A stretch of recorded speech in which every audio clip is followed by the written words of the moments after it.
c3 leads to interesting play, but a more stable attempt is to support the vulnerable pawns on the 5th rank with d4. White has an impressive-looking space advantage, but black has two important ways to challenge white's center. d6 is a typical pawn break in the Alekhine, when after the common exchange c takes d6, and c takes d6, this transposes into a line from the Alekhine variation of the Sicilian defense.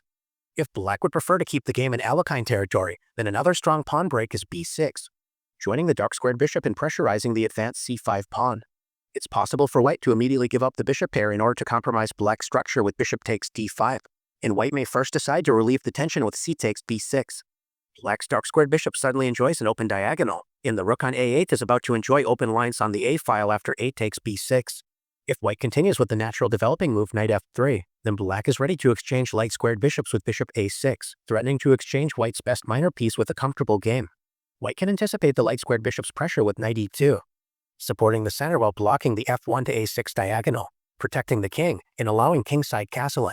The immediate d6 is a strong pawn break to consider, and black may also continue with the plan of offering an exchange of light-squared bishops with bishop a6.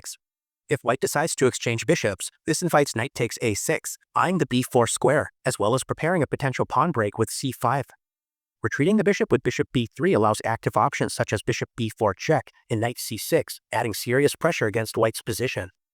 A double-edged choice is to play bishop takes d5, e takes d5. White has surrendered the bishop pair, and the newly unopposed light-squared bishop applies annoying pressure against white's kingside. On the other hand, black does have double d-pawns, and white's e5 pawn still claims a central space advantage. With this in mind, black is prepared to resolve some of the structural issues with d6, preparing to undouble the pawns on the d-file. If white would like to discourage d6, an interesting attempt is knight b to c3, attacking the d5 pawn. It's possible to reinforce the center with the reactionary c6, a somewhat passive, although playable option. If black would prefer to emphasize piece activity, then black can ignore white's pressure and simply play d6, inviting white to capture the pawn. Black enjoys strong compensation for the pawn after d takes e5, clearing the diagonal for the dark-squared bishop, as well as revealing the queen's attack against the d5 knight. White can respond by gaining a pawn and revealing the queen's protection of the knight with d takes e5.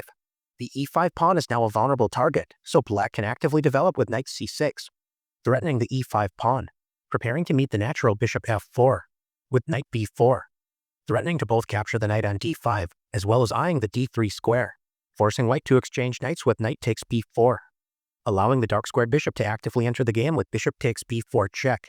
The two bishops exert incredible pressure against white's kingside, so this unpleasant position is not worth the momentary gain of a pawn on e5.